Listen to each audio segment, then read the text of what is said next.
This is your second video. As I promised you, you're going to learn more about the history of the Netherlands, a brief history. In 1848, a very important thing occurred in the Netherlands. Their constitution was created and discussed. Now, if you're wondering what's a constitution are a group of laws which governs a country. St. Martin has a constitution. Many countries across the world has a constitution. That was in 1848. And also in that year, the Netherlands became a parliamentary democracy, which means the voters were allowed to vote for their leaders. They were allowed to vote for their leaders, and the king no longer held the power he once had. There were also later on kings came, queens came, but the monarchy, they no longer had the power they wielded before. We also had a serious war that took place in the world. Many countries across many of the continents were involved in World War I.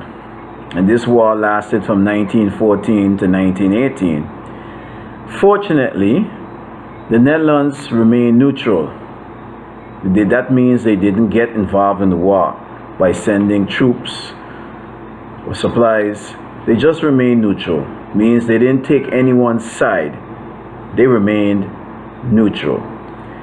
But in 1939, we had World War II. And that ended in 1945. And in that war, the Netherlands couldn't remain neutral. As a matter of fact, the Netherlands was invaded by the Nazis from Germany. At that time, Germany was trying to conquer the entire world. And they had a policy where they were trying to kill as much people as possible who were not white and had blue eyes. So of course, blacks and Jews, they were not going to exist in their community, in their society of perfection, of racial perfection. Sadly, many Jews, like anywhere else in Europe, died in the Netherlands. And one Dutch Jewish individual brought a lot of attention, which was a young girl named Anne Frank. She wrote a famous diary about her time hiding away from the Jews. The Dutch, they tried their best to resist the Germans.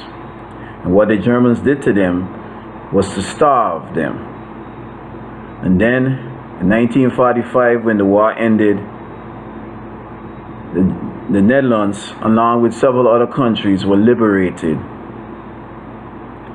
And then we go into what also happened 3 years later. Remember, I told you that the Netherlands owned several territories across the globe. And in 1948, one of those territories, Indonesia, fought and gained their independence. As a matter of fact, they were fighting before 1948 for their independence. But it is in 1948, Indonesia finally secured the independence. Then I also told you about Suriname. It's another nation that was a colony of the Netherlands. In 1975, they as well got their independence. Now, there's some other events that took place in the Netherlands that are very important as well. Between 1950s until now, the Netherlands developed a rich and diversified economy. What does the word diversify means? Well, it means when a country relies on more than one industry. St. Martin is not an example of that because we only rely on, or should I say, we depend on tourism as an industry. We don't have agriculture, we don't have offshore banking, we don't have manufacturing. So those are examples of when a country or nation or island has a diversified economy. And the Netherlands has that kind of economy. And as a matter of fact, today, the Netherlands is one of the richest countries in Europe. One of the richest countries in Europe. As this course continues, you will find out how powerful the Netherlands are economically and politically. You will find out much more. So we just have a brief introduction. Another important event that took place is in the 1940s, we had Belgium and Luxembourg and the Netherlands. They joined a group called the Benelux. That's Benelux. And these countries, they were one of the founders of a group of countries in Europe called the European Union. Today they have over 20 countries in that union, a very powerful union, an economic union with European countries.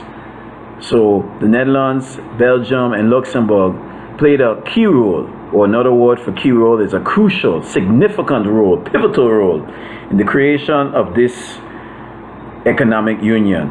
Then in 2002, the Netherlands was one of the few countries, the first countries to be a part of the launching of the euro, which we now use in various European countries and on French Saint Martin. We also use it here on the Dutch side. So students, you've witnessed 2 videos about today's class, the history of the Netherlands. There is one more video for you to see, and then you will go to class discussions and you will read the instructions, and I asked you, my students, read them carefully. If you are going to become a great leader to make St. Martin greater and better, it starts with reading and understanding what you're reading and following instructions to prevent your destruction. Thank you for listening. Be safe.